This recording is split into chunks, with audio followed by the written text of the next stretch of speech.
আদার দেন animal genetics, এটা overall genetics. Overall জেনেটিক্সের মধ্যে যদি বলি ডিজিজ ডায়াগনোসিস অ্যান্ড ক্যারেক্টারাইজেশন। এখন যেসব আমরা বিভিন্ন ধরনের ডায়াগনোসিস কিট ইউজ করছি, মলিকুলার ডায়াগনোসিস কিট যেগুলো বলা হয়, আসলে বিভিন্ন প্রাইমার ইউজ করা হয় ডিজিজ ডায়াগনোসিসের জন্য। তো আসলে এখানেও জেনেটিক্সের অ্যাপ্লিকেশনটা আছে। পাশাপাশি ক্যারেক্টারাইজেশন যদি বলি, ক্যারেক্টারাইজেশন হলো যে কোনো একটা অ্যানিমেলের, যে কোনো একটা অর্গানিজমের তার ক্যারেক্টারিস্টিক্স প্যাটার্ন, যে বিভিন্ন রিজিয়নে, যে যদি আমরা অ্যানিমেলের ক্ষেত্রে উদাহরণ বলি, যে বিভিন্ন রিজিয়নে যে অ্যানিমেলগুলো আছে ওগুলোর আসলে এক একটার সাথে এক একটার সিমিলারিটিস বা ডিসিমিলারিটিস বা ওদের জেনেটিক প্যাটার্ন, এগুলো অ্যানালাইসিস করার জন্য এটা ফিনোটাইপিক হইতে পারে, জিনোটাইপিক হইতে পারে। যদি আবার কোয়ালিটেটিভ ট্রেটের বেস করে, কোয়ান্টিটেটিভ ট্রেট বেস করে এগুলো অ্যানালাইসিস করে যে একটা ফর্মুলেশন দাঁড় করানো হয়, সেটাকে আসলে আমরা বলি অলমোস্ট ক্যারেক্টারাইজেশন। তো জেনেটিক্সের অ্যাপ্লিকেশনটা দেখা যাচ্ছে যে ডিজিজ ডায়াগনোসিসের ক্ষেত্রে, পাশাপাশি ক্যারেক্টারাইজেশনের ক্ষেত্রে। ডায়াগনোসিসটা আসলে যখন যে ডিজিজটা আসলে প্রাদুর্ভাব দেখা দেয়, সেই সময় আমরা করি কি, যেমন এখন যেটা করোনা ভাইরাস বা কোভিড-19 যেটা আমরা বলছি, এটা ডায়াগনোসিসের জন্য আমরা রিয়েল টাইম যে ইউজ করছি, অথবা অ্যান্টিজেন টেস্ট বা অ্যান্টিবডি টেস্ট যেটা আমরা বলি, এখানে কিন্তু সরাসরি জেনেটিক্সের অ্যাপ্লিকেশন আছে। কারণ ওখানে যদি রিয়েল টাইমের কথা বলি, ওখানে কিছু প্রাইমার ইউজ করা হয়, স্পেসিফিক্যালি যে ভাইরাসটা দায়ী তার জেনেটিক কম্পোনেন্ট থেকে আসলে কিছু বেস সিকোয়েন্স নিয়ে ওইটা দিয়ে আসলে কিছু কন্ট্রোলের সাথে বা পজিটিভ কন্ট্রোল বা নেগেটিভ কন্ট্রোলের সাথে কম্পেয়ার করে ডায়াগনোসিসটা করা হয়, যেটা রিয়েল টাইমের ক্ষেত্রে করা হয়। এবং অ্যান্টিজেন এবং অ্যান্টিবডি তোমরা অলরেডি জানোই যে এই কিটগুলো যেগুলো ইউজ করা হয়, এখানে সরাসরি ডিজিজ ডায়াগনোসিসের ক্ষেত্রে জেনেটিক্সের অ্যাপ্লিকেশনটা আছে। আর ক্যারেক্টারাইজেশন যেটা বললাম, যে ক্যারেক্টারাইজেশনের ক্ষেত্রে যে কোনো একটা স্পেসিস বা গ্রুপ অফ অ্যানিমালস, তাদের পারফরমেন্স প্যাটার্ন বা তাদের কি বলে ফেনোটাইপিক, জেনোটাইপিক, তারপর প্রোডাকশন ক্যারেক্টারিস্টিক্স, এগুলো অ্যানালাইসিস করার যে ক্রাইটেরিয়াগুলো, সেটাকে আমরা বলতেছি আসলে ক্যারেক্টারাইজেশন। এরপরে আছে আইডেন্টিফিকেশন অফ প্যাথোজেনিক মিউটেশনস। মিউটেশনসটা কি? মিউটেশনসটা হলো অল্টারেশনস ইন দ্য জেনেটিক সিকোয়েন্স বলি, অথবা নিউক্লিওটাইড সিকোয়েন্স বলি, ওটাকে আমরা বলতেছি আসলে মিউটেশন। মিউটেশন আমরা এরপরে মিউটেশন চ্যাপ্টার আছে একটা, ওখানে হয়তো ডিটেলস বলবো। তার আগে বলি যে ডিএনএর যে বেস সিকোয়েন্সগুলো আছে, এটিজিসি, এগুলোর যখন যে কোনো একটা কারণে, অনেক ধরনের কারণ আছে, কেমিক্যালস আছে, ইউভি রেডিয়েশনস আছে, ঠিক আছে, আননোন অনেক ফ্যাক্টর আছে, যেটার কারণে আসলে বেস সিকোয়েন্সগুলো চেঞ্জ হয়ে যায়। এটা হয়তো নতুন একটা অ্যাড হইতে পারে, একটা হয়তো ডিলিট হইতে পারে, একটার সাথে আর একটা হয়তো দেখা যাচ্ছে যে রিপ্লেস হতে পারে। তো এই যে চেঞ্জগুলো হচ্ছে, এটার কারণে আসলে বিভিন্ন ধরনের ডিজিজ তৈরি হয়। যে নর্মাল যে জেনেটিক প্যাটার্ন, ওখান থেকে যে কোনো ধরনের যদি ডেভিয়েশন হয়ে যায়, তখন ওটাকে আমরা বলি আসলে ডিজিজ। ডিজিজটা আসলে নর্মাল থেকে ডেভিয়েশন। তো এটার জন্য আসলে দায়ী যে জেনেটিক কম্পোনেন্ট অথবা ডিএনএ সিকোয়েন্সের যদি কোনো ধরনের চেঞ্জ হয়ে যায়, অর্থাৎ মিউটেশন যদি হয়ে যায়, তখন আসলে এই ডিজিজগুলো হয়। তো আসলে যে কোনো ডিজিজের ক্ষেত্রে যে প্যাথোজেনগুলো দায়ী থাকে, ওখানেও যদি কোনো ধরনের মিউটেশন হয়ে যায়, যে প্যাথোজেনগুলো হয়তো কিছু কিছু দেখা যায় যে উপকারী আছে, যেগুলো মিউটেশনের কারণে পরবর্তীতে যখন হিউম্যানের সাথে কন্ট্যাক্টে আসে, ওগুলো হয়তো অনেক সময় প্যাথোজেনিক হয়ে যায়, ঠিক আছে। তো প্যাথোজেনিক অর্গানিজম যেগুলো আছে, এখানেও যদি কোনো ধরনের মিউটেশন হয়, সেখানেও আমরা এটাকে আইডেন্টিফাই করতে পারি তার জেনেটিক স্ট্রাকচার স্টাডি করেই। সেখানেও আসলে জেনেটিক্সের অ্যাপ্লিকেশনটা আছে। এরপরে প্রিজার্ভিং বায়োডাইভার্সিটি। বায়োডাইভার্সিটি কি বলো দেখি একজন, যে কোনো একজন। জীববৈচিত্র্য, একদম একটু বাংলায় যদি একটু এক্সপ্লেইন করো। স্যার, একটা জিওগ্রাফিক্যাল রিজিয়নে যতগুলো প্রাণী বসবাস করে, তাদের জীবনচক্র। আচ্ছা, তাহলে মানে প্রিজার্ভ করবো আমরা কিভাবে এখানে বলতেছে আসলে preserving biodiversity. Sir endemic animal গুলোকে আমরা ওদের জেনেটিক ক্যারেক্টার শো করে প্রিজার্ভ করে রাখতে পারি, বা ওদের সিমেন বা এই ধরনের ওভাম। স্যার জেনেটিক রিসোর্স গুলাকে আমরা preserve করবো আর কি। এক্স্যাক্টলি, যে আমাদের আসলে একটা জিওগ্রাফিক্যাল রিজিয়নে, যেগুলো আমরা বলি একদম পিওর ব্রিড একটা ওই মানে জিওগ্রাফিক্যাল রিজিয়নের জন্য ওগুলো রিসোর্স। আমরা যে টার্ম এর আগের দিন বলছিলাম যে অ্যানিমাল জেনেটিক রিসোর্স হলো একটা জিওগ্রাফিক্যাল রিজিয়নে যে অ্যানিমেলগুলা ওই স্পেসিফিক জিওগ্রাফিক্যাল রিজিয়নে তার এনভায়রনমেন্ট, তার কন্ডিশন, তারপরে ডিজিজের যে প্রিভ্যালেন্স, এগুলোর সাথে ফাইট করে যে টিকে থাকবে, পাশাপাশি তার কন্টিনিউয়াস প্রোডাকশন বা তার জেনারেশন টু জেনারেশন ওই যে ক্যারেক্টারগুলো আছে স্পেসিফিক, ওই ক্যারেক্টারগুলোকে আসলে রিপিট করা, এটাকে আমরা আসলে বলি যে ব্রিডের ক্যারেক্টারিস্টিক্স। বা ব্রিডের সংজ্ঞায় যদি বলি, যে গ্রুপ অফ অ্যানিমেলস যাদের নির্দিষ্ট কিছু ক্যারেক্টারিস্টিক্স থাকবে, একদম অন্যগুলোর সাথে ডিস্টিংগুইশ করতে পারবো, পাশাপাশি তার যে ক্যারেক্টারিস্টিক্স গুলো আছে এগুলোই জেনারেশন টু জেনারেশন রিপিট করবে, তাকে আমরা আসলে বলি ব্রিড। তো প্রতিটা স্পেসিসের কিছু ব্রিড থাকবে এবং প্রতিটা স্পেসিস ওই জিওগ্রাফিক্যাল রিজিয়নে যদি আমরা প্রিজার্ভ করতে চাই, এখন অনেক ধরনের টেকনোলজি, যেমন সিমেন আছে, সিমেন ক্রায়োপ্রিজার্ভেশন আছে, ওভাম ক্রায়োপ্রিজার্ভেশন আছে, ফলিকল ক্রায়োপ্রিজার্ভেশন আছে, ঠিক আছে, এমব্রায়ো ক্রায়োপ্রিজার্ভেশন আছে। তো বিভিন্নভাবে বিভিন্ন ফর্মে যদি আমরা ওই জেনেটিক রিসোর্সগুলোকে প্রিজার্ভ করতে পারি, তাহলে কিন্তু আমাদের ওই অ্যানিমেলগুলোকে হারানোর ভয় কম থাকবে, যেগুলো একদম ইকোনমিক্যালি খুবই ইম্পর্টেন্ট। তো সেক্ষেত্রে এই জেনেটিক রিসোর্সগুলোকে প্রিজার্ভ করতে গেলেও আসলে জেনেটিক্সের নলেজ দরকার আছে এবং জেনেটিক্সের অ্যাপ্লিকেশন আছে ওখানে সরাসরি। এরপরে আছে identification and characterization of microbes, যারা মাইক্রোবায়োলজি অলরেডি হয়তো তোমাদের কিছু স্টাডি হয়ে যেতে পারে। তো যখন আমরা স্পেসিফিক কোনো একটা ডিজিজ হচ্ছে যে কোনো একটা অর্গানিজমের কারণে, ওইটাকে আইডেন্টিফাই করা, পাশাপাশি ওগুলোকে ক্যারেক্টারাইজ করা জন্য আসলে জেনেটিক্সের ইম্পর্টেন্স আছে। কারণ আমরা যখন ওটাকে ক্যারেক্টারাইজ করব, তার জেনেটিক কম্পোনেন্ট বা জেনেটিক প্যারামিটার বা জেনেটিক ক্যারেক্টারিস্টিক্সের উপরে বেস করে ক্যারেক্টারাইজেশন করে করব। এরপরে আছে স্টাডিং ইনহেরিটেন্স প্যাটার্ন। ইনহেরিটেন্সটা অলরেডি আমরা জানি, যাকে বললে আসলে আমরা বংশানুক্রম, তাই তো নাকি? ইনহেরিটেন্স, আমার কথা কি শোনা যাচ্ছে?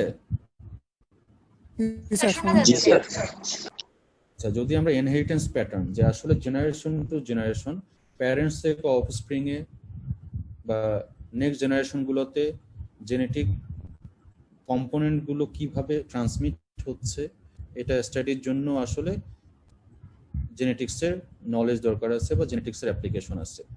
যে আমরা নর্মালি জানি যে প্যারেন্টস থেকে অফস্প্রিং এ ফাদার মাদারের ক্যারেক্টার 50-50 করে ট্রান্সমিট হচ্ছে, যে এই যে কি হারে ট্রান্সমিট হচ্ছে বা কি প্যাটার্নে ট্রান্সমিট হচ্ছে।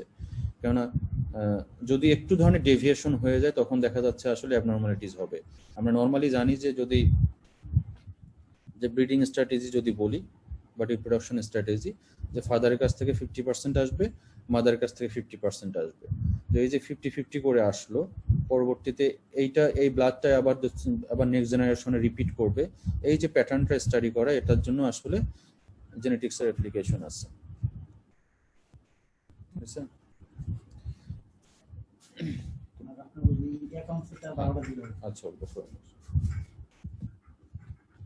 আচ্ছা, এরপরে ক্রিয়েটিং অ্যাডভান্সড প্লান্ট স্পেসিস। আমরা অলরেডি জানি যে হাইব্রিড যেগুলো তৈরি হচ্ছে, সেটা প্লান্ট হোক, অ্যানিমেল হোক, যে কোনো ধরনের অর্গানিজম হোক, যে অ্যাডভান্স যেসব প্লান্ট স্পেসিস তৈরি হচ্ছে, এগুলো আসলে স্পেসিস তো আমরা বলতে পারি না, এখন যেগুলো হচ্ছে হাইব্রিড হচ্ছে। আবার প্লান্টের, আমরা অ্যানিমেলের ক্ষেত্রে কিছু কিছু জানি যে নতুন নতুন কিছু স্পেসিস ক্রিয়েট করা সম্ভব হয়েছে এ পর্যন্ত, সেটা বায়োটেকনোলজি হোক বা জেনেটিক ইঞ্জিনিয়ারিং এর কারণেই হোক। এখন প্লান্টের ক্ষেত্রেও অনেক প্লান্ট আছে যেগুলো আসলে এই আস্তে আস্তে জেনেটিক মেকআপ চেঞ্জ হয়ে, আমি যখন জেনেটিক ইঞ্জিনিয়ারিং পড়াবো তখন হয়তো কিছু উদাহরণ দিয়ে দেখাবো, কিন্তু এখানে জাস্ট একটু ধারণা দিয়ে রাখতেছি যে এমন কিছু কিছু প্লান্ট আছে, যেমন যদি আমরা একদম কর্ন বা ভুট্টার যদি সোর্স বলি, এইটা ইনিশিয়াল অবস্থায় এমন একটা অবস্থায় ছিল যে সময় আসলে ওইটাকে ভুট্টা বলা যায় না। আমি একটু স্লাইডটা দেখাই একটু।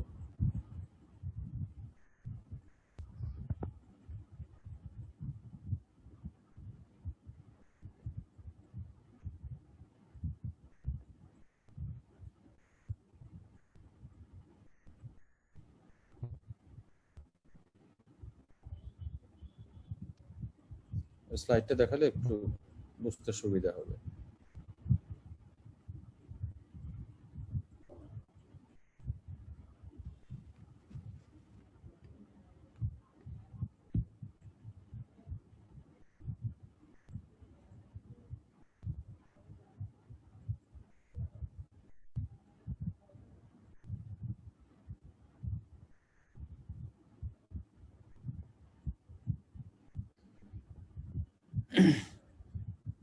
এই স্লাইডটা দেখা যাচ্ছে?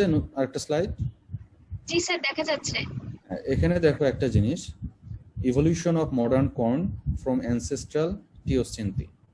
ঠিক আছে, এটা আসলে ব্রিডিং এর মানে ব্রিডিং করতে করতে মানে সিলেক্টিভ ব্রিডিং করতে করতে আসলে এই ফর্মে চলে আসছে এখন।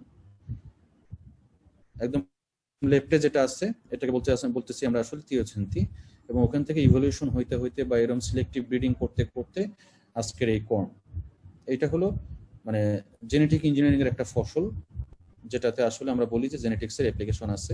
তো এরকম অনেক এরকম কিছু যেগুলো প্ল্যান্ট আছে, যেগুলো হয়তো অনেক প্ল্যান্ট আমাদের স্টাডি আমরা ওইভাবে করা হয় না, যেটা অ্যানিমেলে আমরা করি। তো কিছু কিছু প্লান্ট স্পেসিস তৈরি করার জন্য আসলে জেনেটিক্স এর অ্যাপ্লিকেশন আছে।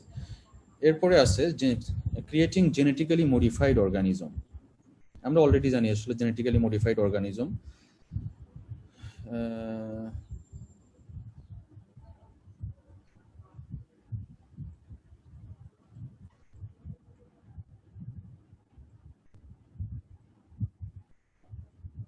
অনেক ধরনের অর্গানিজমের উদাহরণ দেওয়া যায়। এটা মাইক্রোবস এর মধ্যে হইতে পারে, অ্যানিমেলের মধ্যে হইতে পারে। তো এখানে একটা জিনিস দেখো, এখানে একটা কোশ্চেন আছে যে can we mix genes from one creature to another? Yes. এখানে আমরা গ্রিন ফ্লোরেসেন্ট প্রোটিন, এটা আমরা অন্য একটা অর্গানিজম থেকে নিয়ে পরে করছি কি আমরা মাউসে বা র্যাটে ইনজেক্ট করার ফলে এই যে গ্রিন ফ্লোরেসেন্ট এখানে এক্সপ্রেস করতেছে। ঠিক আছে, পাশাপাশি জেনেটিক্যালি মডিফাইড অর্গানিজমের অনেক ধরনের উদাহরণ আছে। যদি বলি যে আমরা যে আমাদের স্পেসিফিক যদি কোনো প্রোটিন দরকার হয়, স্পেসিফিক কোনো যদি ড্রাগের প্রয়োজন হয়, যেটা আমরা হয়তো সরাসরি বিশেষ করে কিডসদের ক্ষেত্রে, বাচ্চাদের ক্ষেত্রে হয়তো তারা ড্রাগ ওইভাবে আমরা অ্যাডমিনিস্ট্রেট করতে পারি না, সেক্ষেত্রে হয়তো দেখা যায় যে স্পেসিফিক প্রোটিনটা আমরা দিতে চাচ্ছি, ওইটাকে যদি আমরা আইসোলেট করে কোনো একটা অ্যানিমেলের মধ্যে, সেটা শিপ হইতে পারে, গোট হইতে পারে, যেটা মিল্কে গিয়ে এক্সপ্রেস করবো, ওই মিল্কটা আবার বাচ্চাকে আমরা খাওয়াইতে পারবো। ঠিক আছে, ওই ক্ষেত্রে দেখা যাচ্ছে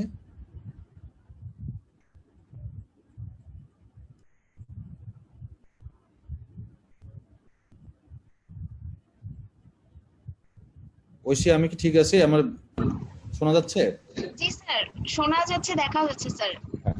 আচ্ছা, জেনেটিক্যালি মডিফাইড অর্গানিজম যেটা আমরা বলতেছি, যে জেনেটিক্যাল মেকআপ চেঞ্জ করে বা মডিফাই করে আমরা যদি কোনো ধরনের অর্গানিজম তৈরি করি, সেখানে আসলে জেনেটিক্স এর অ্যাপ্লিকেশন আছে। যদি উদাহরণ দিয়ে বলি, যে যেটা বলতেছিলাম যে যদি স্পেসিফিক কোনো একটা ডিজিজের জন্য আমরা ড্রাগ টার্গেট করব, ঠিক আছে, হয়তো ওটা কিডসদের জন্য, একদম ইনফ্যান্ট বেবিদের জন্য, যারা একদম নিউবর্ন, তাদের জন্য হয়তো আমরা ড্রাগ অ্যাডমিনিস্ট্রেট করতে পারবো না। সেক্ষেত্রে দেখা যাচ্ছে যদি অল্টারনেটিভ কোনো সোর্স আমরা বের করি যেটার মাধ্যমে আমরা দিতে পারবো, অলরেডি গোটের এক ধরনের আসলে কি বলে কিছু কিছু ড্রাগ অলরেডি গোটের মিল্কের মাধ্যমে প্রডিউস করা হয়ে গেছে। জেনেটিক ইঞ্জিনিয়ারিং ওইটা আমি চ্যাপ্টারে আসবো। তো সেক্ষেত্রে দেখা যাচ্ছে যে এখানেও জেনেটিক্স এর অ্যাপ্লিকেশনটা আছে, যে জেনেটিক্যালি মডিফাইড অর্গানিজম তৈরি করতে। আর প্লান্টের ক্ষেত্রে জানি প্রচুর পরিমাণে হাইব্রিড, অ্যানিমেলের ক্ষেত্রে প্রচুর পরিমাণে হাইব্রিড তৈরি করা হচ্ছে, যেগুলো আসলে জেনেটিক্স এর বা জেনেটিক ইঞ্জিনিয়ারিং এর রিসার্চের ফল। এরপরে আসছে ডিএনএ ফিঙ্গারপ্রিন্ট।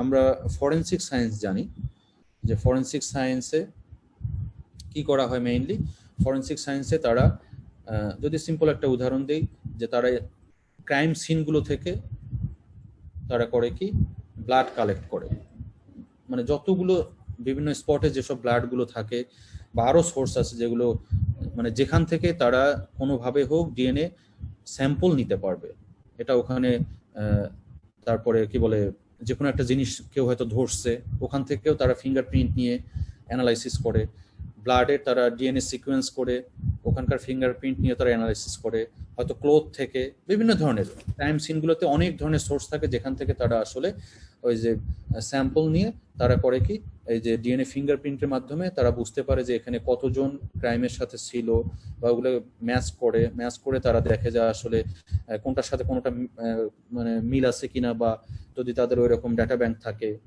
উন্নত দেশগুলো এবং কিছু কিছু এখন বাংলাদেশেও কিছু কিছু হচ্ছে ফিঙ্গারপ্রিন্ট, ডিএনএ ফিঙ্গারপ্রিন্টের কিছু কিছু অ্যানালাইসিস আছে, কিন্তু উন্নত দেশগুলোতে যারা মানে ক্রাইমসের সাথে কাজ করে, ইনভেস্টিগেশনের সাথে কাজ করে, তারা করে কি এই অ্যাডভান্স টেকনোলজিগুলো ইউজ করে। ব্লাড স্যাম্পলস হোক বা যে কোনো ধরনের স্যাম্পলস থেকে তারা ডিএনএ কালেক্ট করে ওইটা ফিঙ্গারপ্রিন্ট করে তারা অ্যানালাইসিস করে দেখে যে আসলে এখানে কতজন ছিল, তাদের ডাটা ব্যাংকে থাকে সবার ডিএনএ, মানে তাদের পুরো ডাটা ব্যাংকে যখন ওগুলোর সাথে ম্যাচ করে দেখে যে যার সাথে মিলে যায়, তখন তারা সাসপেক্টটা ওখান থেকে আইডেন্টিফাই করতে পারে। তো সেক্ষেত্রে দেখা যাচ্ছে যে ক্রাইম ফরেনসিক সায়েন্স অথবা ক্রাইম সায়েন্স, ঠিক আছে, তারপরে ক্রাইম আইডেন্টিফিকেশন, এইসব জায়গাগুলোতেও আসলে জেনেটিক্সের অ্যাপ্লিকেশন আছে। এরপরে যদি বলি যে antibiotic resistance study and drug Discovery, আমরা অলরেডি জানি যে আসলে আমাদের দেশে অনেক স্টাডি হচ্ছে যে অ্যান্টিবায়োটিক রেজিস্ট্যান্স, যে যত ধরনের অ্যান্টিবায়োটিক আছে ওগুলো আস্তে আস্তে আমাদের বডি রেজিস্ট্যান্স হয়ে যাচ্ছে, কোনো অ্যান্টিবায়োটিকে কাজ করছে না, ঠিক আছে। তো দেখা যাচ্ছে যে মানে অনেক ধরনের অ্যান্টিবায়োটিক আমাদের দেশে আছে যেগুলো আসলে ওইভাবে আর কাজ করছে না, কেন রেজিস্ট্যান্স অলরেডি গ্রো করে ফেলছে এবং সিভিয়ারলি গ্রো করে ফেলছে। আমাদের ফুড প্যাটার্ন, তারপর লাইফ স্টাইল, তারপরে কি বলবো যে আমরা যেসব যে এনভায়রনমেন্টে থাকি, মানে পলিউশনের কারণে, সবকিছুর কারণে আসলে অ্যান্টিবায়োটিক রেজিস্ট্যান্স এমনভাবে গ্রো করতেছে যে আসলে দেখা যাচ্ছে ওইভাবে অ্যান্টিবায়োটিক কাজ করতেছে না। পাশাপাশি এটা দেখার জন্য জেনেটিক্সের যেমন অ্যাপ্লিকেশন আছে, পাশাপাশি যেমন ড্রাগ, কোনো ধরনের ড্রাগ যখন ডিসকভার করা হয়, আমি বলছি যে ড্রাগ ডিসকভার করার জন্য ইনিশিয়ালি আসলে বিভিন্ন ধরনের এক্সপেরিমেন্ট, একদম সিরিজ অফ এক্সপেরিমেন্ট থাকে, সিরিজ অফ রিসার্চ থাকে যে কিভাবে একটা ড্রাগ ডিসকভার করবে। হয়তো দেখা যাচ্ছে যে প্রথমে যে ডিজিজটা, ওই ডিজিজটা আইডেন্টিফাই করছে, ওইটা কজাল এজেন্ট আইডেন্টিফাই করছে জেনেটিক স্টাডি করে, যে আমরা কোভিডের ক্ষেত্রে যেটা দেখতেছি এখন, যে ভ্যাকসিন ডেভেলপমেন্টের জন্য কি কি করতেছে, যে রিজনাল স্পেস কোন ধরনের স্ট্রেনগুলো এখানে জড়িত, ওগুলোকে আইডেন্টিফাই করতেছে, ওটা এগেনস্টে তারা ড্রাগ ডিসকভারির প্ল্যান করতেছে বা ভ্যাকসিন ডেভেলপ করার প্ল্যান করতেছে। তো যখন আমরা একটা অর্গানিজমকে আইডেন্টিফাই করব, পাশাপাশি ওইটাকে রিজলভ করার জন্য আর একটা কাউন্টার, একটা হয়তো প্রোটিন সিলেক্ট করব, ঠিক আছে, ওইটাকে কাউন্টার দেওয়ার জন্য ওই প্রোটিনটা থেকে আলটিমেট দেখা যাবে আসলে কেমিক্যাল ফর্মুলেশন থেকে ড্রাগ ডিসকভারি। এই ড্রাগ ডিসকভার করার পরে আবার এগুলো বিভিন্ন ধরনের ট্রায়াল হয় যে এগুলো আসলে ড্রাগ আলটিমেট কাজ করবে কিনা। তো ড্রাগ ডিসকভারির ক্ষেত্রে দেখা যায় যে জেনেটিক্সের অ্যাপ্লিকেশনটা আছে, মানে টোটাল মানে প্রসিডিউরের মধ্যেই অবশ্যই জেনেটিক্যাল মানে কি বলে অ্যাপ্লিকেশন আছে এখানে। এরপরে আছে জেনেটিক বা ডিএনএ মেডিসিন, এগুলো একদম নিউ কনসেপ্ট ডিএনএ মেডিসিন যদি বলি। আর কিছু কিছু আছে যেগুলো ডায়াগনোসিসের ক্ষেত্রে দেখা যাচ্ছে, যেগুলো প্রাইমারি আমরা ইউজ করি, বিভিন্ন ধরনের ডিএনএ যে বেস সিকোয়েন্স যে আছে, ডিএনএ বেস সিকোয়েন্সগুলো দিয়ে আমরা করতে পারি। তো জেনেটিক বা ডিএনএ যে মেডিসিনগুলো আছে একদম স্পেসিফিক কোনো ডিএনএ কে টার্গেট করে, স্পেসিফিক কোনো ডিজিজকে টার্গেট করে, যে হয়তো দেখা যাচ্ছে যে এই বেস সিকোয়েন্সের কারণে, অ্যাডিশনের কারণে অথবা ডিলিশনের কারণে এই ডিজিজটা হচ্ছে। তখন আমরা যদি দেখা যাচ্ছে ওই ডিলিশনের কারণে হচ্ছে, তো যদি আমরা কোনোভাবে ওই বেস সিকোয়েন্সটা জেনেটিক মেকআপের সাথে অ্যাড করে দিতে পারি, তাহলে দেখা যাবে যে ওই ডিজিজটা আসলে প্রিভেন্ট করা সম্ভব। আবার হয়তো দেখা যাচ্ছে যে কোনো একটা বেস সিকোয়েন্স বেশি হওয়ার কারণে, আমি বলছি যে মিউটেশনের কারণে অনেক সময় দেখা যায় বেস সিকোয়েন্স অ্যাড হচ্ছে, ডিলিট হচ্ছে, রিপ্লেস হচ্ছে। তো আমরা যদি বেস সিকোয়েন্সগুলোকে যদি আমরা আইডেন্টিফাই করতে পারি যে এই স্পেসিফিক বেস সিকোয়েন্সগুলোর কারণে আসলে ডিজিজটা হচ্ছে, তো অ্যাডিশন ডিলিশন করেও কিন্তু আমরা মেডিসিন ডেভেলপ করা সম্ভব, যেটা ডায়াগনোসিসের ক্ষেত্রে সম্ভব, সেখানে ডিজিজগুলো প্রিভেনশনের ক্ষেত্রে অনেক সময় এই ডিএনএ মেডিসিনগুলো সম্ভব। এরপরে আছে জেনেটিক ইঞ্জিনিয়ারিং, বিশাল একটা চ্যাপ্টার আছে, ওটা ডিটেলসে আমরা পড়ে যাবো। জেনেটিক ইঞ্জিনিয়ারিং হলো যে আসলে জেনেটিক কম্পোনেন্ট বা জেনেটিক ম্যানিপুলেশন করে যদি হিউম্যান ওয়েলফেয়ার, অ্যানিম্যাল ওয়েলফেয়ারের জন্য যদি আমরা কোনো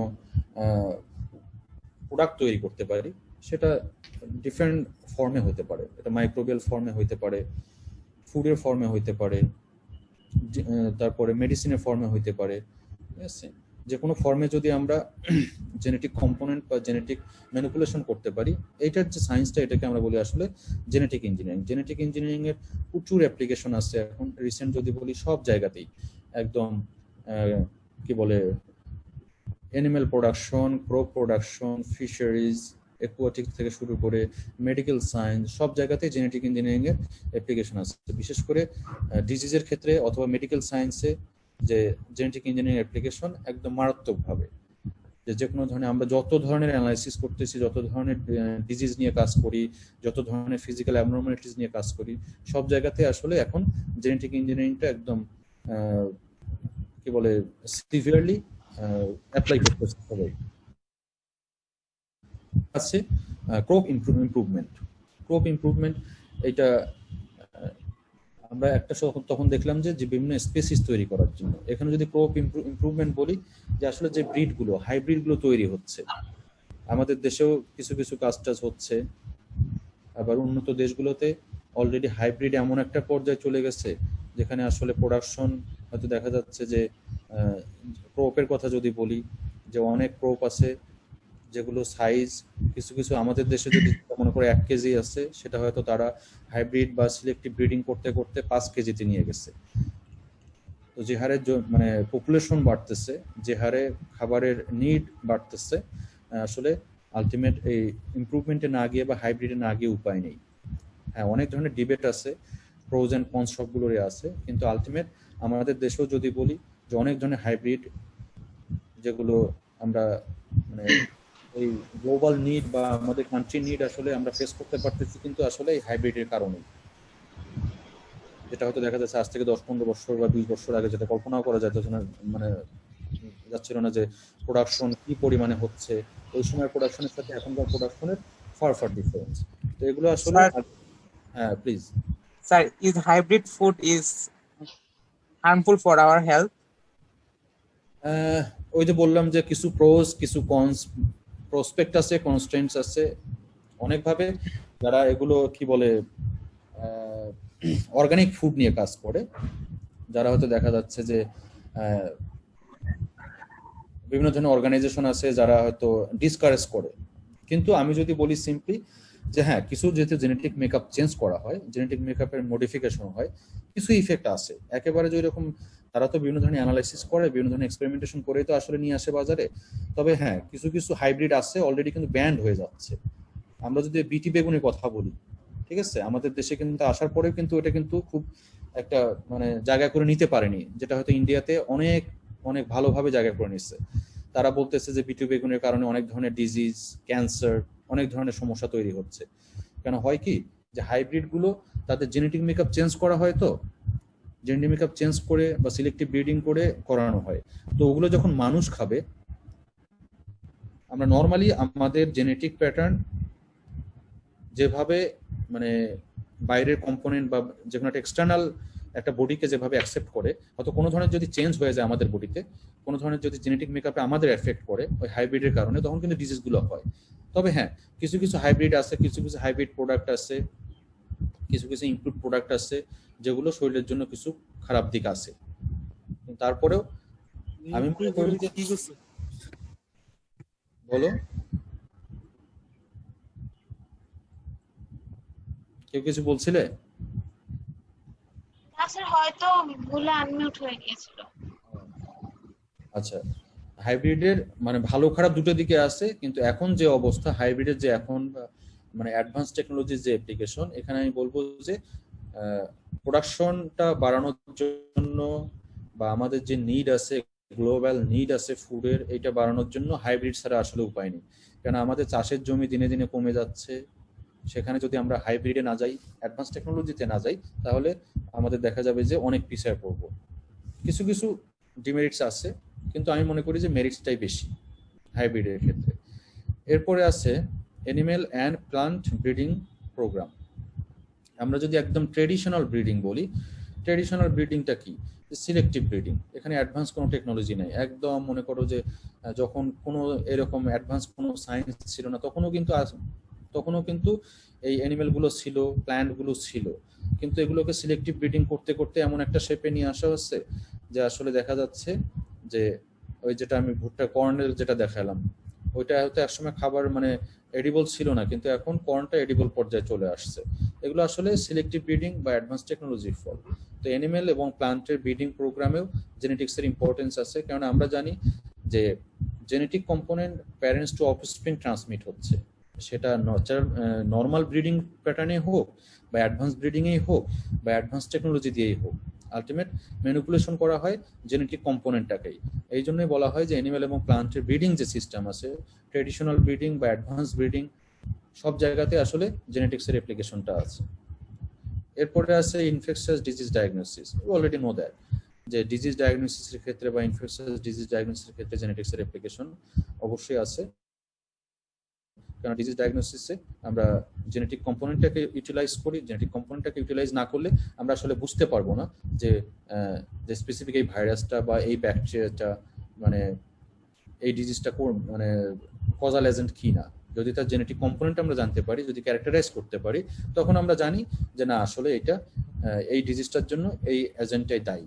তো ওই জন্য তাদের ডায়াগনোসিসের ক্ষেত্রেও জেনেটিক্সের অ্যাপ্লিকেশনটা আছে। এরপরে screening, prognosis and diagnosis of cancer. ডিজিজের কথা তো অনেক বললাম, স্পেসিফিক এখানে ক্যান্সারের কথাও বলতেছে আসলে, যে এখন যেহেতু ক্যান্সারটা একদম মানে ডিভাস্টেটিং পর্যায়ে চলে গেছে, এই জন্য এখানে ক্যান্সারটাকে ফোকাস করা হয়েছে। তো আসলে যখন ক্যান্সারগুলোকে আইডেন্টিফাই করা হয়, বিভিন্ন ধরনের ক্যান্সার আছে, বিভিন্ন টাইপের ক্যান্সার আছে, বিভিন্ন লেভেলের ক্যান্সার আছে, ঠিক আছে। তো ওগুলোকে ডায়াগনোসিস করার জন্য, স্ক্রিনিং করার জন্য, ওগুলো কজাল এজেন্ট জানানোর জন্য বা কজাল ইফেক্ট মানে কিসের জন্য হচ্ছে, জেনেটিক প্যাটার্ন কিভাবে চেঞ্জ হয়ে যাচ্ছে, এগুলো মানে মলিকুলার অ্যানালিসিস যে মানে অ্যানালিসিস করে যেগুলো দেখা যায়, সেখানে দেখা যাচ্ছে যে আসলে এই জেনেটিক্সটার অ্যাপ্লিকেশনটা এই ক্যান্সার ডায়াগনোসিসের ক্ষেত্রেও আছে। আচ্ছা, এরপরে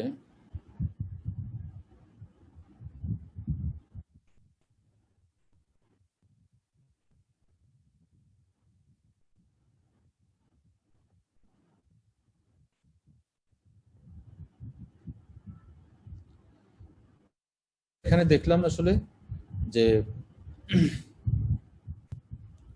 জেনেটিক্সটার অ্যাপ্লিকেশন যে ফিল্ডগুলোতে আছে, এটা ওভারঅল জেনেটিক্স। এখানে নট প্ল্যান্ট, নট ক্রপ, তারপরে অ্যানিমাল, মানে যত ধরনের ফিল্ড আছে সবগুলোকে আসলে এখানে কভার করে জেনেটিক্সের অ্যাপ্লিকেশনটা।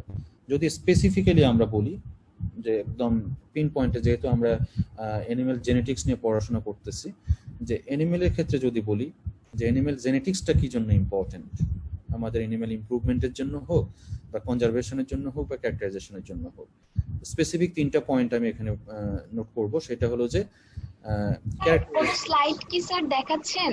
না স্লাইড না, এটা আমি একটা ওয়েব পেজে আছি এখন। তো এখানে দেখা যাচ্ছে যে যদি আমরা স্পেসিফিক্যালি কোনো কিছু দেখা যায় না তো স্যার। না আমি একটা ওয়েব পেজ থেকে কথা বলতেছি। ও আচ্ছা, সরি স্যার। হ্যাঁ, স্লাইডে যেটা আসবে ওটা আমি স্লাইডে সরাসরি করব। তো এখানে আমরা সব ধরনের ফিল্ডে জেনেটিক্সের অ্যাপ্লিকেশন নিয়ে কথা বললাম। যদি স্পেসিফিক্যালি বলি যে অ্যানিমাল জেনেটিক্স, অলরেডি তোমাদের সবার ধারণা হয়ে গেছে যে আসলে জেনেটিক্সের অ্যাপ্লিকেশনগুলো কোন কোন জায়গায় আছে। যদি বলি যে অ্যানিমাল জেনেটিক্সের অ্যাপ্লিকেশনটা, স্পেসিফিক্যালি অ্যানিমাল জেনেটিক্স যেটা আছে, এইটার ইম্পর্টেন্ট কেন, জেনেটিক্সের অ্যাপ্লিকেশন আমরা দেখলাম বা ইম্পর্টেন্স দেখলাম, অ্যানিমাল জেনেটিক্সের ইম্পর্টেন্টটা কেন, ওইটা আমি একটু তোমাদের কাছ থেকে রেসপন্স চাচ্ছি। আমি নাম ধরে ধরে হয়তো করব। আরিফুজ্জামান 1804019। Yes sir. হ্যাঁ স্যার কোশ্চেনটা আরেকবার স্যার। কোশ্চেনটা হলো, আমরা তো জেনেটিক্সের অ্যাপ্লিকেশন দেখলাম যে একদম একটা ভাস্ট এরিয়াতে, এখানে ক্রপ আছে, তারপর ফিশ আছে, তারপর অ্যানিমাল আছে, সবকিছু আছে। তো আমরা যদি অ্যানিমাল জেনেটিক্সের কথা বলি, জেনেটিক্স হলো, জেনেটিক্স একটা জিনিস, অ্যানিমাল জেনেটিক্স আরেকটা জিনিস, ঠিক আছে। তো অ্যানিমাল জেনেটিক্সের ক্ষেত্রে আসলে অ্যানিমাল জেনেটিক্সের ইম্পর্টেন্সটা কি বলো দেখি একটু।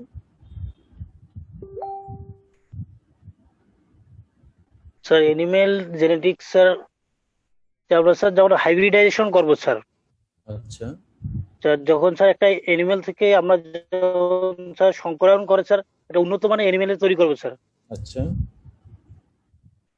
এটাই স্যার মানে স্যার প্রোডাক্টটা বাড়ার জন্য স্যার, সেটা হচ্ছে মিল প্রোডাক্ট হতে পারে স্যার, মিট প্রোডাক্ট হতে পারে স্যার সংকরায়নের মাধ্যমে স্যার। আচ্ছা আচ্ছা, এরপরে আমি যাব, থ্যাংক ইউ। আর তানভীর মাহতাব আছো তুমি? তানভীর মাহতাব 1804060 জি স্যার, আছি স্যার। জি sir. Sir genetics animal breeding বলতে অ্যানিমালের যেমন এই যে হেলথ বা গ্রোথ, বা যদি পোল্ট্রির ক্ষেত্রে বলি তাহলে স্যার ওই যে এগ প্রোডাকশন বা মিট প্রোডাকশন, এই জিনিসগুলোকে আমরা যদি ইনক্রিজ করি আচ্ছা জেনেটিক্যাল মডিফিকেশনের মাধ্যমে হুম, স্যার, ওটাই মেবি। বা ইয়ার ক্ষেত্রে অ্যানিমালের ক্ষেত্রে আমি মিল্ক প্রোডাকশন বাড়াইলাম। আচ্ছা, তার মানে বলতেছে যে প্রোডাকশন ইমপ্রুভমেন্টের জন্য, তাই তো? জি স্যার। আচ্ছা, এরপরে Masuma 1804122, are you there? Yes sir. হ্যাঁ, তুমি একটু অ্যাড করো দেখি।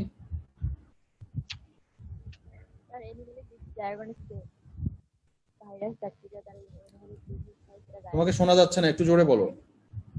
স্যার অ্যানিমেলের ডিজিজ ডায়াগনোসিসে ওকে,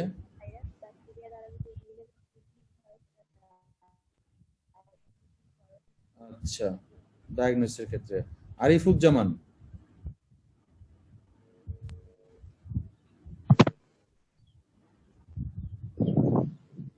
1804035,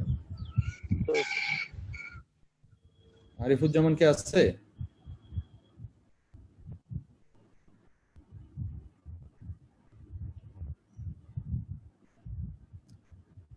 ঐশী আছো তুমি? স্যার আছি। তো একটু আইডিয়া দাও দেখি, তোমার ওপিনিয়ন দাও। অ্যানিমেল জেনেটিক্সটা আমরা মানে ইম্পর্টেন্ট কেন, এইটা অ্যাপ্লিকেশন তো আমরা জানলাম, এটা কেন ইম্পর্টেন্ট অ্যানিমেল জেনেটিক্সটা? স্যার এনিম্যাল জেনেটিক্স হচ্ছে মেইনলি তো আমাদের লাইফ স্টকের ইমপ্রুভমেন্টের জন্য তো দরকারি, যে আমি যদি কোনো কিছু ক্রস করে একটা মানে ব্রিড তৈরি করতে যাই, সেক্ষেত্রে আমার দেখতে হবে যে সেক্ষেত্রে আমার জেনেটিক্স ইম্পর্টেন্ট হবে আমার জিনগুলোকে আইডেন্টিফাই করার জন্য। সেক্ষেত্রে আমার জেনেটিক্স দরকার হবে। তারপরে সেটার হচ্ছে আমার যদি বিলুপ্ত না হয়ে যায় সেক্ষেত্রে কনজারভেশনের জন্য সেক্ষেত্রে হচ্ছে জেনেটিক্স এর ইম্পর্টেন্ট।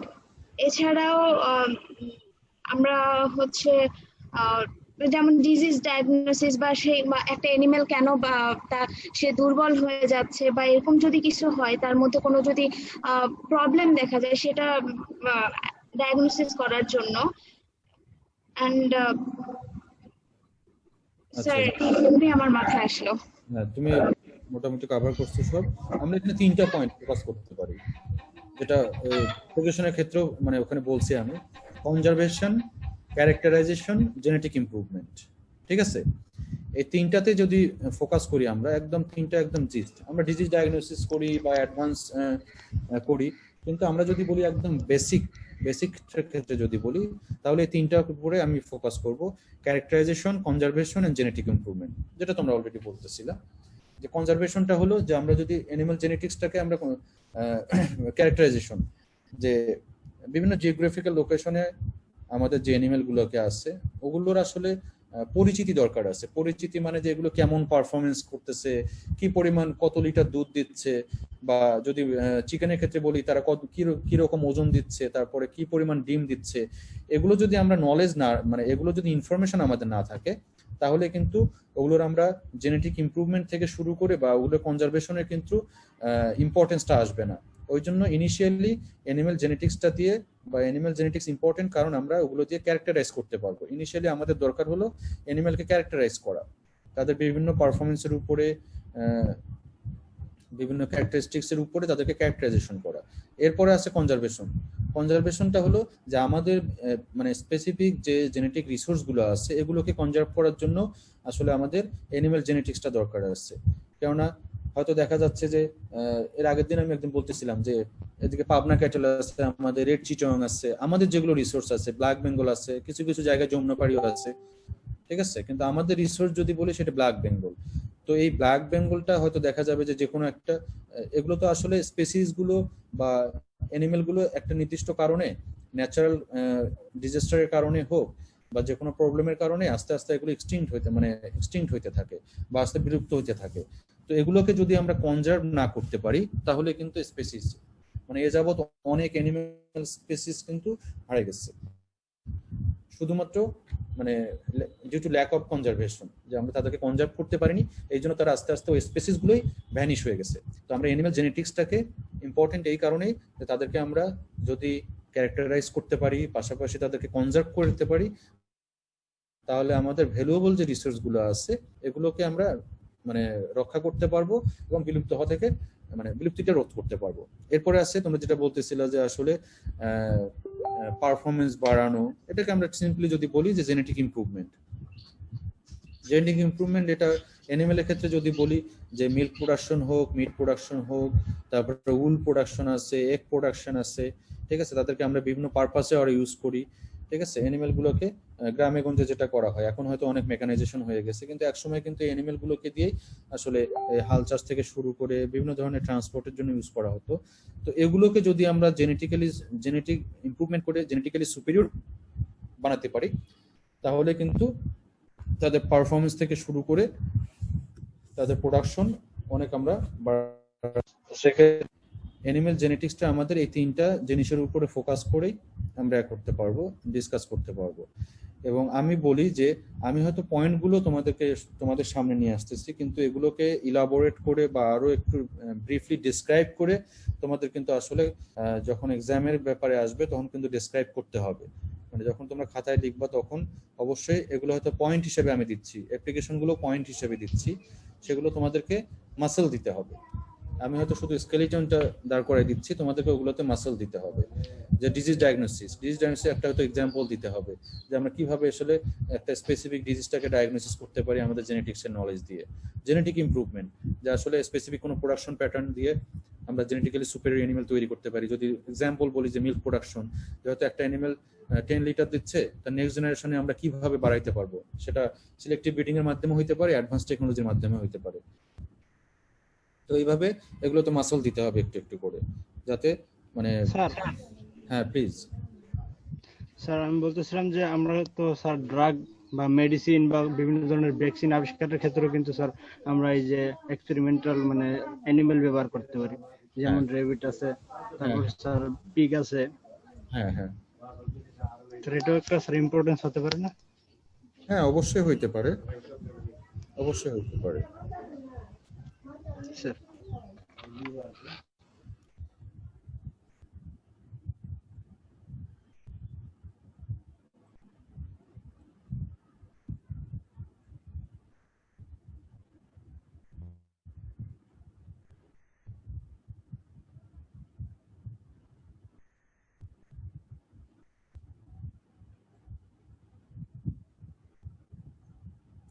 আচ্ছা, এরপরে নেক্সট একটা জিনিস নিয়ে ডিসকাস করে আজকে ক্লোজ করব।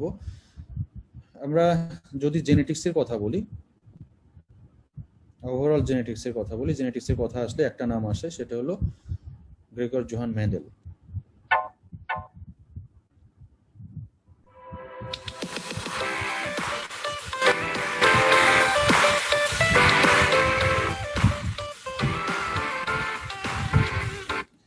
যদি মেন্ডেলের কথা বলি তাহলে আসলে তার কিভাবে এক্সপেরিমেন্ট করলো বা তার জেনেটিক্সের এই যে আমরা যে জেনেটিক্সের আইডিয়া নিয়ে এখন কাজ করতেছি, এটা আসলে একটু বেস ইনফরমেশন আমি একটা ভিডিওতে আসলে দেখাবো।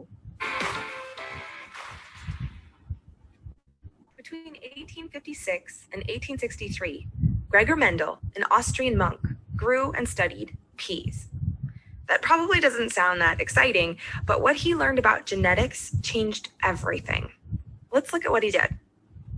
Mendel bred pea plants, looking for many different traits like color, wrinkly or round seeds, or tall or short plants, among other things. Once he had a purebred trait, he would run an experiment. Mendel crossed two purebred traits. We'll look at green versus yellow colored peas. When the offspring grew, he found that all of the peas were yellow. He couldn't understand why the green trait disappeared. Why didn't the peas have a 50-50 chance of being green or yellow? To explore this further, he took two peas from the first filial, or F1 generation that was just made, and he bred them together. Yes, this is inbreeding, but they're peas, so no one seems to mind.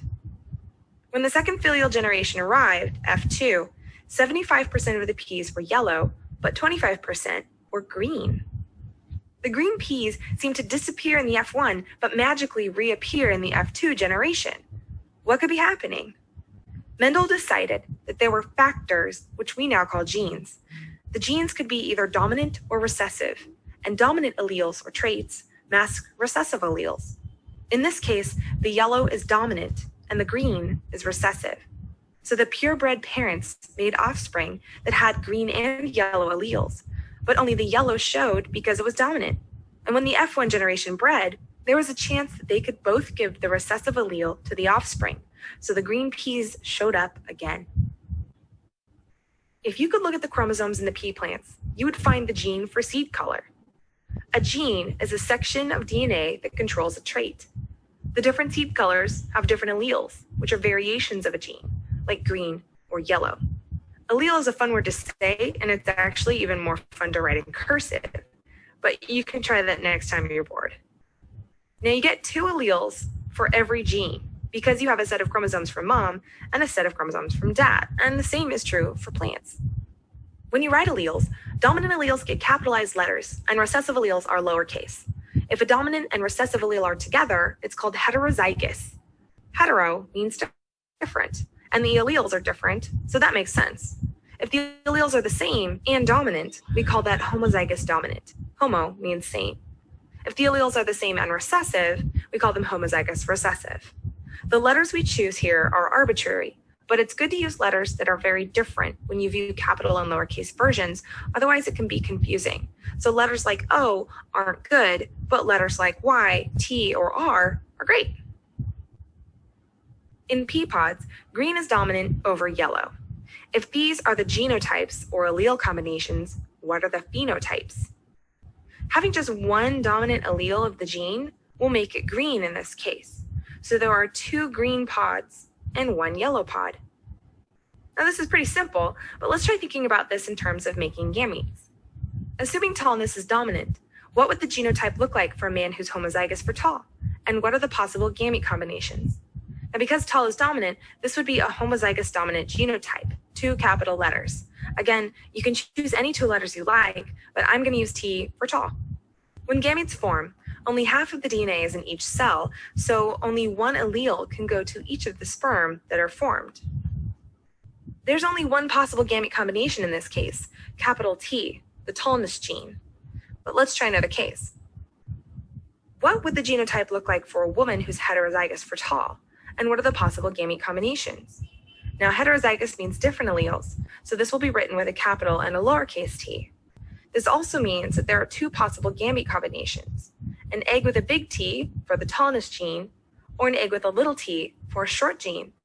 Heterozygous traits will have more variation in their offspring. Thanks for watching this episode of Teacher's Pet. Don't forget to like.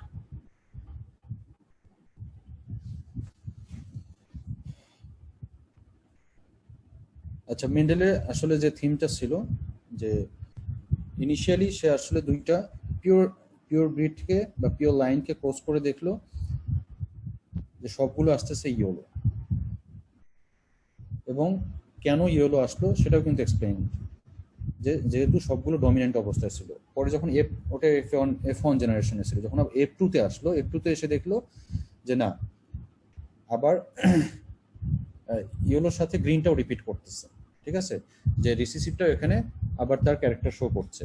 তো এই জন্যই যে আসলে মেন্ডেলের আমরা F1 জেনারেশনে যেটা ছিল যে আসলে 50-50 তো আসার কথা, 50-50 আসার কথা, কিন্তু এখানে যেহেতু রিসিসিভ এবং ডমিন্যান্ট এখানে যেহেতু সবগুলো মানে দুইটা কি বলে ইয়েলোটা ডমিনেন্ট অবস্থায় ছিল, ওই জন্য সে গ্রিনটাকে সাপ্রেস করে শুধুমাত্র ইয়েলোটাকে এক্সপ্রেস করছে।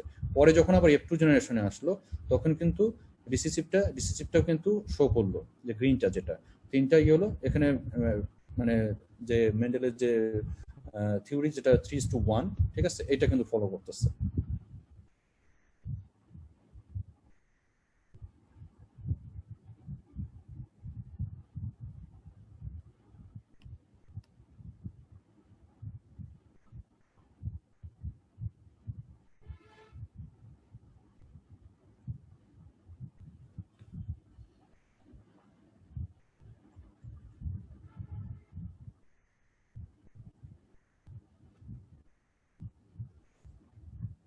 আজকে আমি এখানে শেষ করব, যদি কারো কোনো কোশ্চেন থাকে প্লিজ।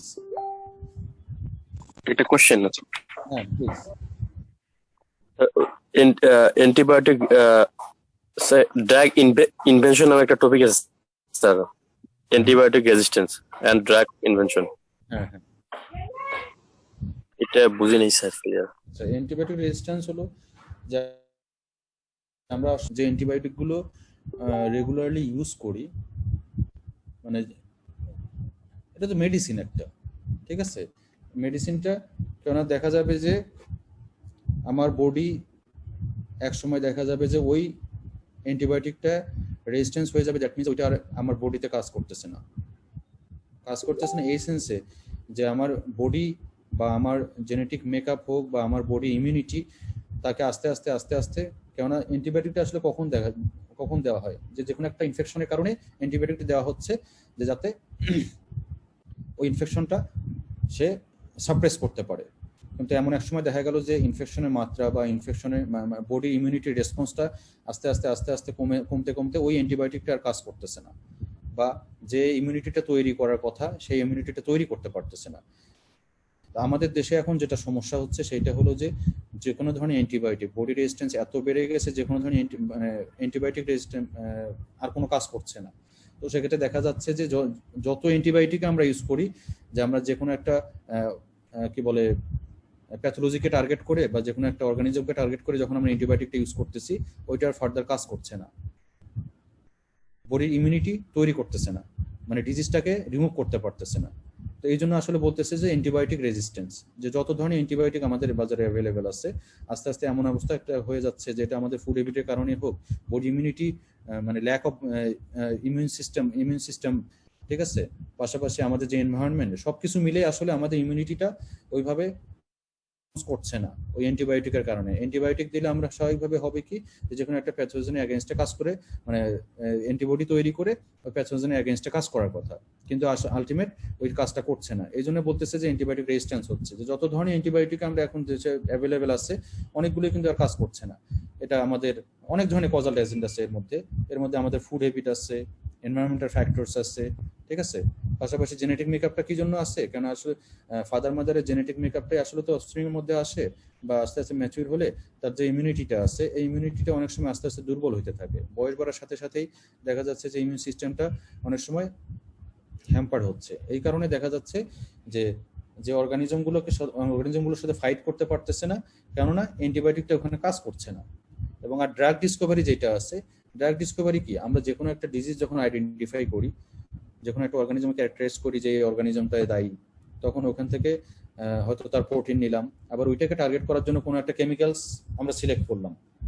যখন আমরা ড্রাগ কোনো কিছু করব, যদি ডিএনএ ড্রাগ হয় সেটা ডিফারেন্ট থিং, যদি আমরা নর্মাল ফার্মাসিউটিক্যাল যেসব ড্রাগ আছে ওগুলোকে যখন আমরা টার্গেট করি, যে কোনো একটা কেমিক্যালস দিয়ে আমরা ওই স্পেসিফিক অর্গানিজমটাকে সাপ্রেস করা যায় কিনা, বা স্পেসিফিক যে ডিএনএ সিকোয়েন্সটা বা জেনেটিক মেকআপটা এইটা ডিজিজটার জন্য দায়ী, তাদেরকে যদি ওইটা জায়গাটাকে যদি আমরা টার্গেট করতে পারি, তখন আমরা ড্রাগটা এই স্পেসিফিক কেমিক্যালসটা দিয়ে পরবর্তীতে কিন্তু আমরা বিভিন্ন ধরনের ফর্মে নিয়ে আসি, সেটা ট্যাবলেট ফর্মে হোক, ক্যাপসুল ফর্মে হোক, সিরাপ ফর্মে হোক, যে ফার্মাসিউটিক্যাল যেগুলো প্রোডাক্ট তৈরি করা হয়, ঠিক আছে।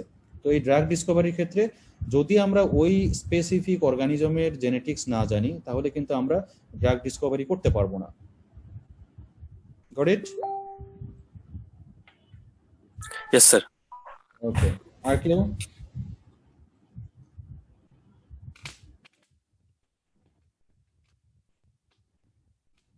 আর কারো স্যার একটা কোশ্চেন ছিল স্যার। হ্যাঁ প্লিজ। স্যার অ্যান্টিবায়োটিক রেজিস্ট্যান্সের ক্ষেত্রে তো একটা জিন কাজ করে না, কিন্তু সেই জিন একটা পরিবর্তন হয়। আমরা কি সেই জেনেটিক ম্যাটেরিয়ালটা পরিবর্তন করে অ্যান্টিবায়োটিক রেজিস্ট্যান্সটাকে দামায় রাখতে পারবো কিনা? এটার সাথে মানে শুধুমাত্র যার উপরে আমরা বা যে অ্যান্টিবায়োটিকটা খাচ্ছে তার বডি ইমিউনিটির টোটাল সিস্টেমটাই আসলে মডিফাই হয়। তো হ্যাঁ, কিছু কিছু জিন থেরাপি বা কিছু কিছু ডিএনএ ভ্যাকসিন বা কিছু কিছু অ্যাডভান্স লেভেলের যেগুলো ট্রিটমেন্ট অপশন আছে ওগুলো দিয়ে হয়তো কিছু কিছু তো কাজ করছে। কারণ আমাদের দেখা যাচ্ছে যে ফ্যাক্টর তো অনেকগুলো, ফুড ফ্যাক্টর আছে, এনভায়রনমেন্ট ফ্যাক্টর আছে, ইমিউন সিস্টেম ফ্যাক্টর আছে। তবে হ্যাঁ, জিন থেরাপির মাধ্যমে হয়তো এগুলো চেঞ্জ করা সম্ভব, একেবারে অসম্ভব না। জিন থেরাপির মাধ্যমে চেঞ্জ করা সম্ভব, কিন্তু আমাদের দেশের প্রেক্ষাপটে যদি চিন্তা করি যে ওইসব অ্যাডভান্স লেভেলের ট্রিটমেন্ট অপশন বা অ্যাডভান্স লেভেলের টেকনোলজি তো এখন আমরা অ্যাডপ্ট করতে পারিনি। উন্নত দেশগুলোতে তারা জিন থেরাপি করছে, ডিএনএ ভ্যাকসিন, ঠিক আছে, অ্যাডভান্স লেভেলের তারা টেকনোলজিগুলো অ্যাপ্লাই করতেছে। আর তারা ওই রকম কমপ্লিটলি অ্যান্টিবায়োটিকের উপরেও একদম যে মানে ডিপেন্ডেন্ট তা কিন্তু না। তারা আস্তে আস্তে হয়তো দেখে, চেষ্টা করে, ঠিক আছে, যে অন্য মানে নর্মাল ড্রাগ দিয়ে মানে এটা সাপ্রেস করা যায় কিনা। ফাইনালি তারা হয়তো অ্যান্টিবায়োটিকে যায়। কিন্তু আমরা কিন্তু আমাদের যে অবস্থা, আমাদের কিছু হলে আসলে অ্যান্টিবায়োটিক খাচ্ছি। এই জন্য আমাদের দেশে মানে আমাদের দেশগুলো, বিশেষ করে থার্ড ওয়ার্ল্ড কান্ট্রি যেগুলো দেশ আছে, এগুলো কিন্তু মানে without any prescription, with prescription শুধুমাত্র অ্যান্টিবায়োটিক খাওয়ার কারণে কিন্তু এই রেজিস্ট্যান্সটা গ্রো করতেছে। আর আমাদের ফুড হ্যাবিটটা একটা মারাত্মকভাবে এটা ইনফ্লুয়েন্স করতেছে। তবে হ্যাঁ, অ্যাডভান্স যেসব জিন থেরাপি আছে এগুলোর মাধ্যমে অনেক সময় এগুলো মডিফিকেশন সম্ভব, অসম্ভব না। এবং এগুলো হচ্ছে জিন থেরাপি, যে অনেক সময় দেখা যাচ্ছে। স্যার এই জন্য আমাদের ওটার উপর গুরুত্ব দেওয়া দরকার স্যার। হ্যাঁ, কারণ আমাদের দেশে অ্যান্টিবায়োটিকটা স্যার র্যান্ডমলি ইউজ করা হচ্ছে স্যার। হ্যাঁ, মানে কোনো প্রেসক্রিপশন ছাড়াই বিভিন্ন খাত থেকে আমরা পাচ্ছি। হ্যাঁ, প্রেসক্রিপশন ছাড়াই অনেকে তো আছে, আর বিভিন্ন ধরনের ফুড থেকে তো আছে, ফুড সোর্স আছে, পোল্ট্রি সোর্স আছে, ফিশে আমরা যে ফুডগুলো খাওয়াই, ঠিক আছে, যে ফিডগুলো খাওয়াই, তারপরে যে ফিশ আমরা খাচ্ছি, তো এগুলো তো আমাদের জন্য, শরীরের জন্য তো মারাত্মকভাবে হ্যাম্পার করতেছে।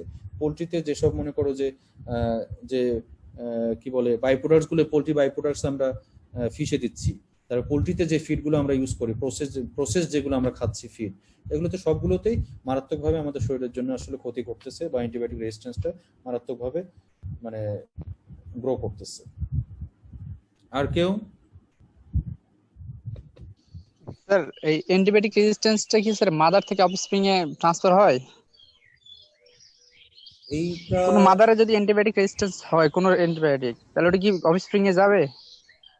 এটা আই এম নট শিওর, কেননা আলটিমেট দেখা যাবে কি যে জেনেটিক্স যে মেকআপটা মাদার থেকে তো অফস্প্রিং আসতেছে। তবে হ্যাঁ, যদি এরকম হয় যে যদি তার জেনেটিক মেকআপ মাদারে চেঞ্জ হয়ে থাকে, ওইটা হেরিটেবল হইতেও পারে, নাও হইতে পারে, চান্স আছে, ঠিক আছে।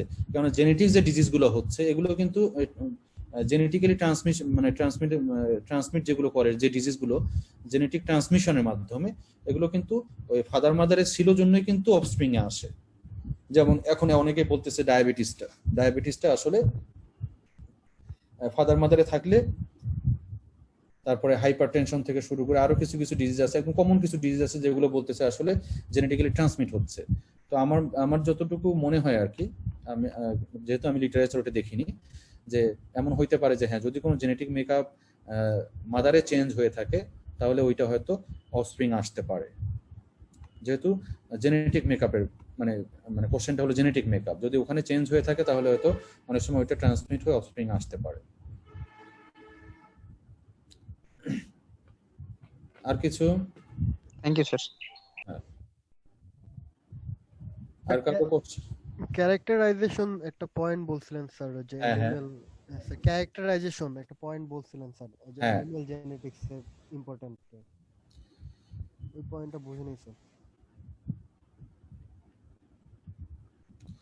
আচ্ছা, ক্যারেক্টারাইজেশন হলো যে একটা জিওগ্রাফিক্যাল লোকেশনে তো অনেক মানে একটা স্পেসিসের অনেক অ্যানিমাল থাকে বিভিন্ন জায়গায়, ঠিক আছে।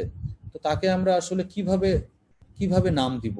যে আমরা যেমন ব্ল্যাক বেঙ্গলের কথা বলি, ব্ল্যাক বেঙ্গলটা কেন আমরা বললাম, কেননা এটাকে আমরা তাদের ক্যারেক্টারগুলো স্টাডি করে তাদের পারফরমেন্স, তারপরে তাদের স্কিন, তারপরে তাদের মাংসের স্বাদ, তাদের মিল্ক প্রোডাকশন, মিল্কের টেস্ট বা তাদের রিপ্রোডাকশন, এগুলো বিভিন্ন ধরনের আমরা স্টাডি করলাম। স্টাডি করে যে কোন কোন জায়গায় উইকনেস আছে, কোন কোন জায়গায় আমাদের কি বলে দুর্বলতা আছে, এবং কোন কোন জায়গায় আমাদের কি বলে সবলতা আছে।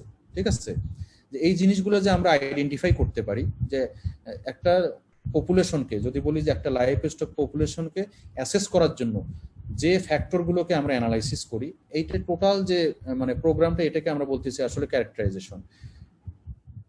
ঠিক আছে, যে তার প্রোডাকশন পারফরমেন্স থেকে শুরু করে টোটাল কান্ট্রি, আমরা যদি বলি যে আমাদের 64টা ডিস্ট্রিক্ট আছে, 64টা ডিস্ট্রিক্টের ব্ল্যাক বেঙ্গলগুলোকে যদি আমরা পারফরমেন্সের বেস করে একই ছাতার নিচে নিয়ে আসি, যে না এগুলো সবগুলো genetic makeup same, production performance হয়তো একটু ডিফারেন্ট, এনভায়রনমেন্টের কারণে হইতে পারে, ঠিক আছে, নিউট্রিশনের কারণে হইতে পারে, কিন্তু তাদের জেনেটিক যে মেকআপ আছে, এই জেনেটিক মেকআপগুলো এই ব্ল্যাক বেঙ্গলের একটা স্পেসিফিক টাইপের, যমুনাপাড়ি হয়তো আরেক রকমের।